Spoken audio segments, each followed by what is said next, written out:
नमस्कार विद्यार्थी मित्रांनो, स्वागत आहे तुमचं गणित शिकूया या यूट्यूब चॅनलमध्ये. विद्यार्थी मित्रांनो, आपण इयत्ता 7वी गणित यामधील प्रकरण 9 समप्रमाण आणि व्यस्त प्रमाण याचा अभ्यास करत आहोत. त्यामध्ये आज आपण व्यस्त प्रमाण या घटकाची माहिती करून घेणार आहोत. चला तर मग आजच्या व्हिडिओला आता आपण सुरुवात करूया. इथे या चित्रात तुम्हाला दिसते की काही खड्डे खणलेले आहेत. इथे काही स्वयंसेवक आहेत आणि इथे काही वृक्षांची रोपं दिसत आहेत आपल्याला आणि पाण्याची झारी आहे. म्हणजे हे काय करतायत, इथे वृक्षारोपण करतायत. मग आता वृक्षारोपण करण्यासाठी इथे काय करायचे, 90 खड्डे खणायचे आहेत. त्यासाठी स्वयंसेवक जमलेले आहेत. एक स्वयंसेवक रोज एक खड्डा खणतो. असे जर 15 स्वयंसेवक असतील तर त्यांना ते खड्डे खणायला 90/15 म्हणजे 6 दिवस लागतील. आणि जर स्वयंसेवक 10 असतील तर त्यांना ते खड्डे खणायला 90/10 म्हणजे 9 दिवस लागतील. मग इथे स्वयंसेवकांची संख्या व खड्डे खणण्यासाठी लागणारे दिवस हे समप्रमाणात आहेत का? तर नाही. आपल्याला हे लगेच लक्षात येते की इथे खड्ड्यांची संख्या तीच आहे, पण स्वयंसेवकांची संख्या कमी होती आहे.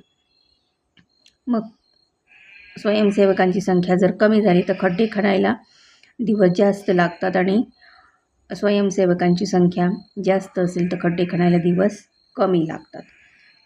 स्वयंसेवकांची संख्या कमी झाली तर लागणारे दिवस वाढतात. या उलट स्वयंसेवकांची संख्या वाढली तर कामाचे दिवस कमी होतात. स्वयंसेवक व दिवस यांच्या संख्यांचा गुणाकार स्थिर आहे. या संख्या व्यस्त प्रमाणात आहेत असे म्हणतात. आता या उदाहरणावरून आपण ते समजून घेऊ. समजा सुधाला एका संग्रहातील 48 उदाहरणे सोडवायची आहेत. तिने रोज एक उदाहरण केले तर तिला संपूर्ण संग्रह सोडवण्यासाठी 48 दिवस लागतील. तिने जर रोज 8 उदाहरणं सोडवली तर संपूर्ण संग्रह पूर्ण करण्यास तिला 48/8 म्हणजे 6 दिवस लागतील. आणि रोज जर 12 उदाहरणं करत असेल तर तिला 48/12 म्हणजे 4 दिवस लागतील. म्हणून रोज सोडवलेली उदाहरणे व लागणारे दिवस व्यस्त प्रमाणात आहेत. त्यांचा गुणाकार स्थिर आहे. म्हणजे 8 × 6 = 12 × 4 = 48/1 हे लक्षात घ्या. आता हे दुसरं उदाहरण बघा. एक मोठी भिंत बांधायची असेल तर 15 मजुरांना 8 तास लागतात आणि 12 मजुरांना तेच काम करायला किती तास लागतील? मग मजुरांची संख्या जर वाढली तर कामाचे तास काय होतात, कमी होतात. आणि मजुरांची संख्या जर कमी झाली तर कामाचे तास काय होणार आहेत, वाढणार आहेत. त्यामुळे हे प्रमाण कसं आहे, व्यस्त आहे. म्हणून मजुरांची संख्या व भिंत बांधायला लागणारे तास यांचा गुणाकार स्थिर आहे. आता x या चलाचा वापर करून हे उदाहरण सोडवू. म्हणजे 12 मजुरांना x तास लागतात असे मानू आणि 15 मजुरांना 8 तास.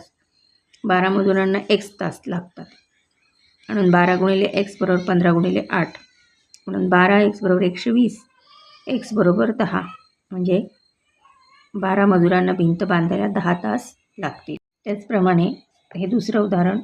वर्गामध्ये 40 पानी हस्तलिखित अंक तयार करण्याचे काम चालू आहे. एका विद्यार्थ्याला हा अंक तयार करायला 80 दिवस लागतात. तर 4 विद्यार्थ्यांना अंक तयार करायला किती दिवस लागतील? एकच काम जास्त विद्यार्थी करत असतील तर कमी दिवस लागतील. म्हणजे विद्यार्थी संख्या व दिवसांची संख्या यांचे प्रमाण व्यस्त आहे आणि 4 विद्यार्थ्यांना 1 दिवस लागतात असे मानू. म्हणून विद्यार्थी 1 आहे, त्याला 80 दिवस लागतात आणि 4 विद्यार्थ्यांना किती लागतील? म्हणून 1 × 80 आणि 4 × x हे बघा इथे.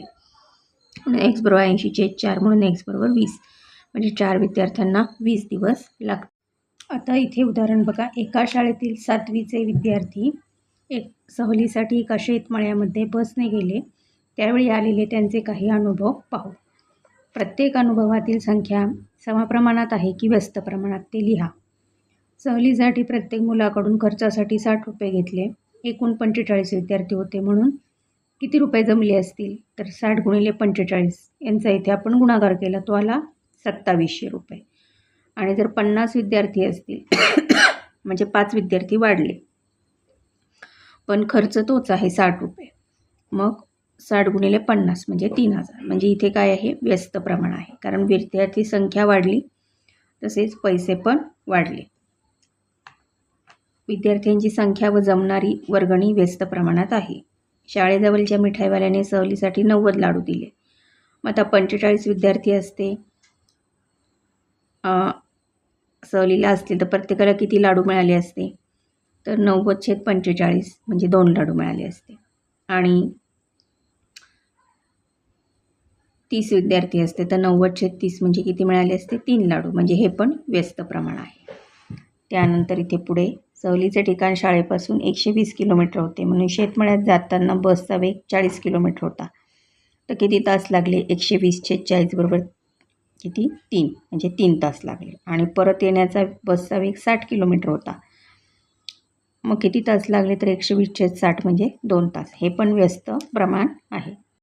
शेतकऱ्याने त्याच्या झाडांची बोरं जमा केली ती 180 होती आणि 45 विद्यार्थ्यांना ती समान वाटायची होती, म्हणून 180/45 बरोबर 4, म्हणजे 4 बोळे 45 विद्यार्थ्यांमध्ये वाटली गेली. आणि 60 विद्यार्थी असते तर 180/60 म्हणजे 3, मग 3 बोरे 60 विद्यार्थ्यांमध्ये वाटली असती. मग हे पण व्यस्त प्रमाण आहे.